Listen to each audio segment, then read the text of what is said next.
Malaquias capítulo 1. Esta é a mensagem que o Senhor Deus mandou Malaquias entregar ao povo de Israel. O Senhor diz ao seu povo: Eu sempre amei vocês, mas eles perguntam: Como podemos saber que tu nos amas? Deus responde: Esaú e Jacó eram irmãos. No entanto, eu tenho amado Jacó e os seus descendentes, mas tenho odiado Esaú e os seus descendentes. Eu fiz com que a região montanhosa de Esaú virasse um deserto, e agora suas terras só prestam para os animais selvagens morarem nelas. Se os descendentes de Esaú, isto é, os edomitas, disserem: As nossas cidades estão em ruínas, mas nós vamos construí-la de novo, o Senhor Todo-Poderoso responderá: Se eles construírem, eu a destruirei. A terra deles será chamada de terra da maldade e de nação com quem o Senhor está irado para sempre. O povo de Israel vai ver isso acontecer e todos dirão: O Senhor é grande e o seu poder vai além das fronteiras de Israel. O Senhor Todo-Poderoso diz aos sacerdotes: O filho respeita o pai, e o escravo respeita o seu senhor. E se eu sou o pai de vocês, por que é que vocês não me respeitam? Se eu sou o Senhor, por que não me temem? Vocês me desprezam, mas mesmo assim perguntam: Como é que foi que te desprezamos? Foi com alimento impuro que vocês me ofereceram no altar. E vocês ainda perguntam: Como é que estamos te ofendendo? Pois vocês me ofendem quando acham que têm direito de profanar o meu altar. E me ofendem também porque pensam que não faz mal me oferecerem animais cegos, aleijados ou doentes. Pois procurem oferecer um animal desse ao governador. Acham que ele o aceitaria com prazer e atenderia os seus pedidos? Eu, Senhor Todo-Poderoso, falei. Agora, sacerdotes, orem a Deus e peçam que ele nos abençoe. Mas será que ele vai atender quando vocês estão apresentando ofertas como essa? O Senhor Todo-Poderoso diz aos sacerdotes: Gostaria que um de vocês fechasse as portas do templo. Assim vocês não acenderiam mais fogo inutilmente no meu altar. E eu não estou satisfeito com vocês. Eu não vou aceitar as suas ofertas. Eu sou adorado em todos os países do mundo e em todos os lugares queimam incenso em minha honra e me oferecem sacrifícios puros. Todos me honram, mas vocês me ofendem quando pensam que têm direito de profanar o meu altar e que os sacrifícios que oferecem não valem nada. Vocês dizem: Já estamos cansados de tudo isso, e riem de mim e me tratam com desprezo, e assim me oferecem um animal roubado ou um animal aleijado ou doente. Vocês acham que eu, o Senhor, vou aceitar isso? Maldito seja o mentiroso que me promete um sinal perfeito do seu rebanho, mas oferece em sacrifício um animal defeituoso. Eu sou o Rei poderoso, e todas as nações me honram. Eu, o Senhor Todo-Poderoso, estou falando.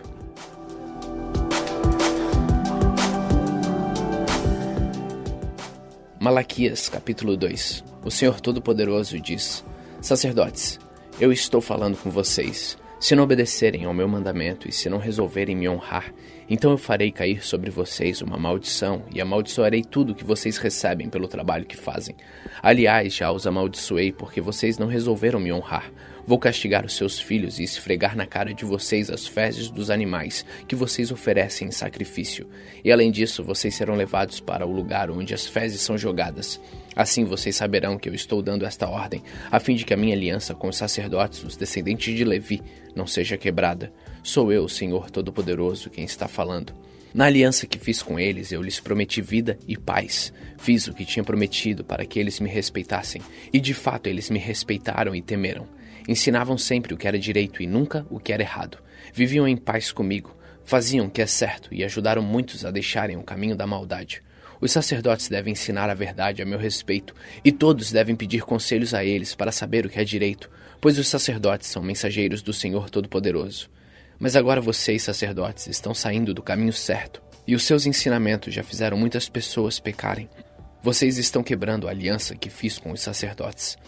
Por isso eu vou fazer com que o povo os despreze e rejeite, pois vocês não me obedecem, e quando julgam causas não tratam a todos com justiça. Eu sou o Senhor Todo-Poderoso e estou falando. Não é verdade que todos temos o mesmo Pai? Não somos todos criados pelo mesmo Deus? Por que então enganamos uns aos outros, desprezando assim a aliança que Deus fez com os nossos antepassados? O povo de Judá tem sido infiel a Deus, e o povo de Israel e os moradores de Jerusalém fizeram coisas nojentas.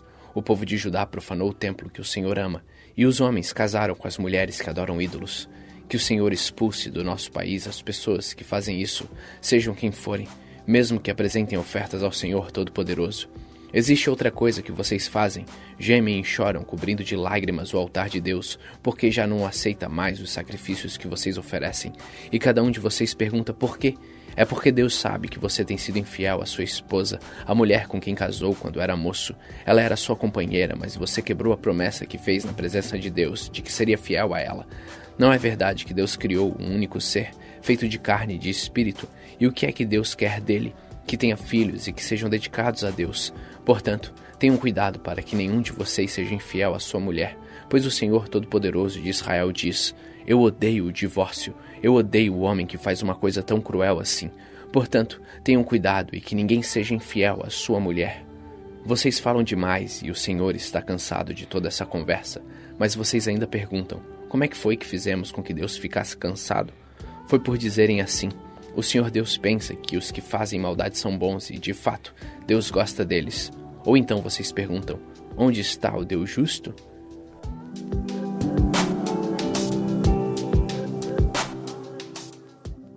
Malaquias capítulo 3. O Senhor Todo-Poderoso diz: eu enviarei o meu mensageiro para preparar o meu caminho, e o Senhor a quem você está procurando vai chegar de repente ao seu templo, e está chegando o mensageiro que vocês esperam, aquele que vai trazer a aliança que farei com vocês. Mas quem poderá aguentar o dia em que ele vier? Quem ficará firme quando ele aparecer? Pois ele será como fogo para nos purificar, será como sabão para nos lavar. Ele se sentará para purificar os sacerdotes, os descendentes de Levi, como quem purifica e refina a prata e o ouro no fogo. Assim eles poderão oferecer a Deus os sacrifícios que ele exige. Então as ofertas trazidas pelo povo de Judá e pelos moradores de Jerusalém agradecerão a Deus, como acontecia nos tempos passados. O Senhor Todo-Poderoso diz ao seu povo: eu virei julgá-los e darei sem demora o meu testemunho contra todos os que não me respeitam, isto é, os feiticeiros, os adúlteros e os que juram falso, os que exploram os trabalhadores e os que negam os direitos das viúvas, dos órfãos e dos estrangeiros que vivem com vocês. O Senhor diz: eu sou o Senhor e não mudo. É por isso que vocês, os descendentes de Jacó, não foram destruídos. Vocês são como seus antepassados, abandonam as minhas leis e não as cumprem.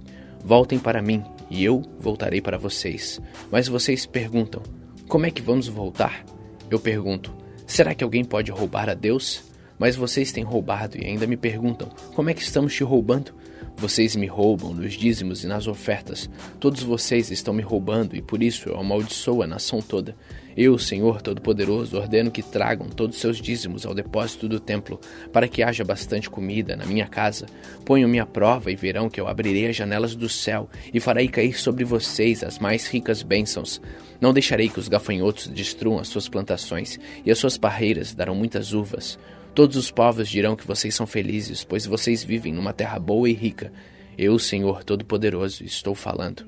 O Senhor diz: vocês falaram mal de mim e ainda perguntam: o que foi que falamos contra ti? Vocês dizem: não vale a pena servir a Deus, não adianta nada a gente fazer o que o Senhor Todo-Poderoso manda, ou vestir roupas de luto para mostrar a Ele que estamos arrependidos. É fácil notar que os orgulhosos são felizes, e a gente vê que tudo dá certo para os maus quando põe o Senhor à prova. Eles não são castigados. Então os que temiam o Senhor falaram uns com os outros, e ele escutou com atenção o que estavam dizendo. E na promessa dele foram escritos no livro os nomes dos que respeitavam a Deus e os adoravam. O Senhor Todo-Poderoso diz: eles serão o meu povo. Quando chegar o dia em que estou preparando, eles serão o meu próprio povo. E eu terei compaixão deles como um pai tem compaixão do filho que lhe obedece. E mais uma vez, o meu povo verá a diferença entre o que acontece com as pessoas boas e com as más, entre os que me servem e os que não me obedecem.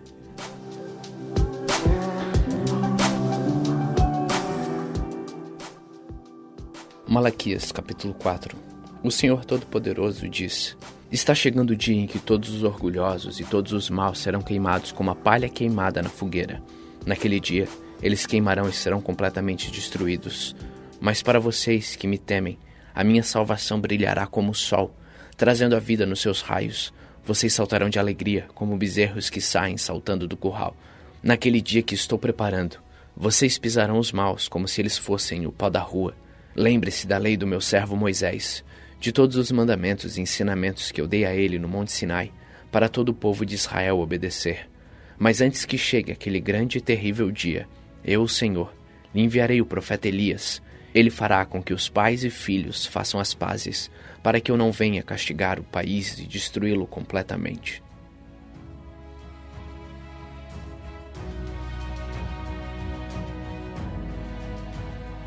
Hoje, no dia 365 de nossa leitura, terminamos o livro do profeta Malaquias. E assim, concluímos o Antigo Testamento. Continue faminto, continue humilde.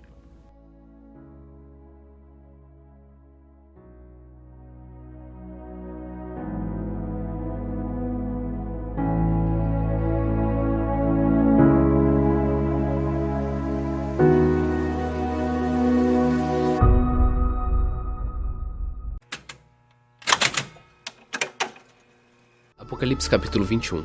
Então vi um novo céu e uma nova terra. O primeiro céu e a primeira terra desapareceram, e o mar sumiu. Eu vi a cidade santa, Nova Jerusalém, que descia do céu. Ela vinha de Deus, enfeitada e preparada, vestida como uma noiva que vai se encontrar com o noivo. Ouvi uma voz forte que vinha do trono, a qual disse: Agora a morada de Deus está entre os seres humanos. Deus vai morar com eles, e eles serão os povos dele. O próprio Deus estará com eles, e será o Deus deles. Ele enxugará dos olhos deles todas as lágrimas. Não haverá mais morte, nem tristeza, nem choro, nem dor. As coisas velhas já se passaram. Aquele que estava sentado no trono disse: Agora faço nova todas as coisas. E também me disse: Escreva isto, pois essas palavras são verdadeiras e merecem confiança. E continuou: Tudo está feito. Eu sou o Alfa e o Ômega, o princípio e o fim. A quem tem sede darei água para beber de graça da fonte da água da vida. Aqueles que conseguirem a vitória receberão de mim este presente, e eu serei o Deus deles, e eles serão meus filhos. Mas os covardes, os traidores, os que cometem pecados nojentos, os assassinos, os imorais, os que praticam a feitiçaria, os que adoram ídolos e todos os mentirosos, o lugar dessas pessoas é o lago onde queima o fogo e o enxofre, que é a segunda morte. Um dos 7 anjos, que tinha as 7 taças cheias das últimas 7 pragas, veio e me disse: Venha, e eu lhe mostrarei a noiva, a esposa do Cordeiro. Então o Espírito de Deus me dominou, e o anjo me levou para uma montanha grande e muito alta. Ele me mostrou Jerusalém, a cidade santa, que descia do céu e vinha de Deus, brilhando com a glória de Deus. A cidade brilhava como uma pedra preciosa, como uma pedra de jaspe, clara como um cristal.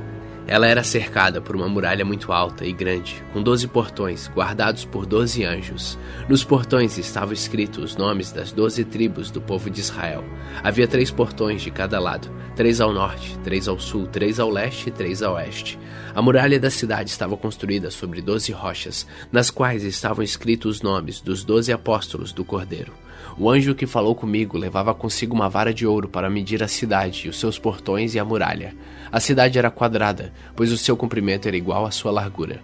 O anjo mediu a cidade com a vara de ouro e viu que media 2.200 quilômetros. O seu comprimento, largura e altura eram iguais. O anjo mediu também a muralha e viu que tinha 64 metros de largura, conforme as medidas comuns que o anjo estava usando. A muralha era de jaspe e a própria cidade era de ouro puro, claro como vidro. As rochas do alicerce da muralha estavam enfeitadas de todo tipo de pedras preciosas. A primeira rocha estava enfeitada de jaspe, a segunda de safira, a terceira de ágata, a quarta de esmeralda, a quinta de sardônica e a sexta de sárdio, a sétima de crisólito, a oitava de berilo, a nona de topázio, a 10ª de crisópraso, a 11ª de jacinto e a 12ª de ametista. Os 12 portões são 12 pérolas, e cada um desses portões era feito de uma só pérola. A rua principal era de ouro puro, claro como vidro. Não vi nenhum templo na cidade, pois o seu templo é o Senhor Deus, o Todo-Poderoso e o Cordeiro. A cidade não precisa de sol, nem de lua para iluminarem, pois a glória de Deus brilha sobre ela, e o Cordeiro é o seu candelabro. As pessoas do mundo andarão na luz dela, e os reis da terra vão lhe trazer as suas riquezas. Os portões da cidade estarão sempre abertos o dia inteiro. Não se fecharão, porque ali não haverá noite. As nações vão trazer os seus tesouros e as suas riquezas para a cidade. Porém nela não entrará nada que seja impuro, nem ninguém que faça coisa vergonhosa, ou que conte mentiras. Entrarão na cidade somente as pessoas que têm o seu nome escrito no livro da vida, a qual pertence ao Cordeiro.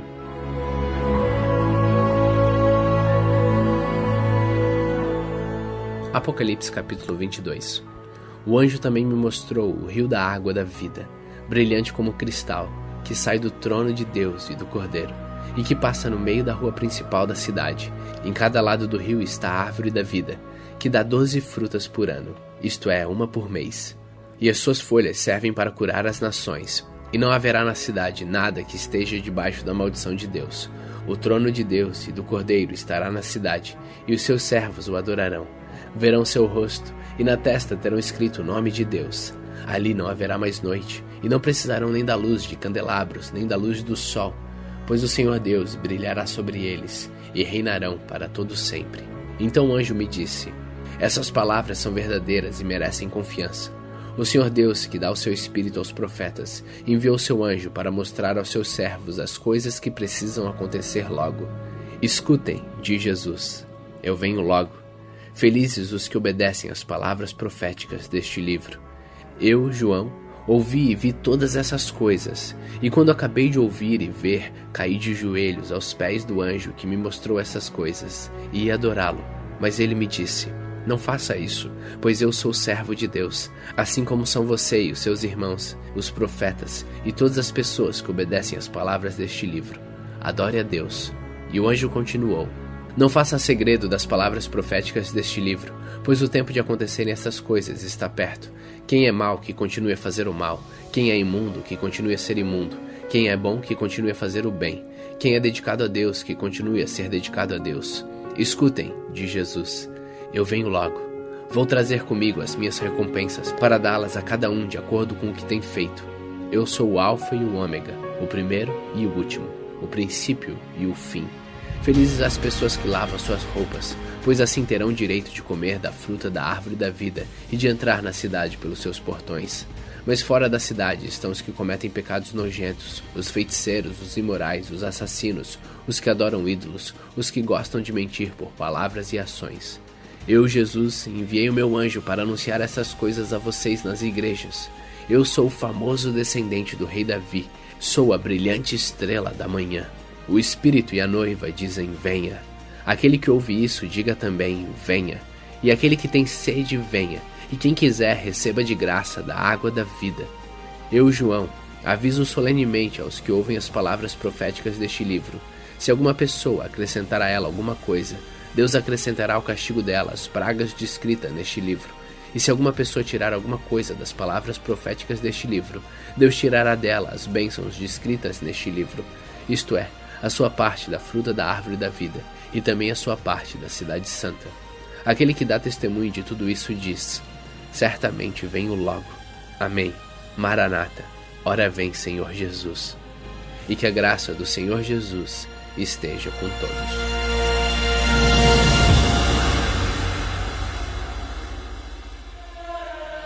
Hoje, no dia 365 de nossa leitura, terminamos a nossa jornada, lendo a Bíblia toda, uma vez o Antigo Testamento e 2 vezes o Novo Testamento. Não falhamos nenhum dia. Algumas vezes atrasamos o horário, mas não falhamos nenhum dia. Algumas vezes editamos 3 da manhã para postar às 6. Levei o gravador para viagens, gravei em hotel. Cansativo com certeza, mas prazeroso. Nessa jornada, um agradecimento especial para o Bruno Batelini, que editou alguns episódios lá no começo, e para o Daniel Brunner, que ajudou editando os episódios nessa parte final. Um parabéns a você que conseguiu chegar até aqui no dia 365 e completou essa jornada. A beleza de ler a Bíblia é que ela tira os intermediários. Ela te coloca diante da palavra, que é real e verdadeira. E não é alguém falando para você, é você tendo acesso. A beleza de ler a Bíblia é que o Espírito revela da fonte. E quanto mais te é revelado, mais desejo você tem de que mais seja revelado. E quanto mais você entende essas palavras, mais ela te humilha. Mais você entende quão pequeno a gente é e quão grande ele é. Por isso a minha oração no final dessa trajetória é que você continue faminto, que você continue humilde. Eu lembro quando eu terminei de ler a Bíblia toda pela primeira vez. Eu questiono meu pai e digo: e agora? Que eu já li a Bíblia toda. As instruções foram claras e precisas. Agora você lê de novo.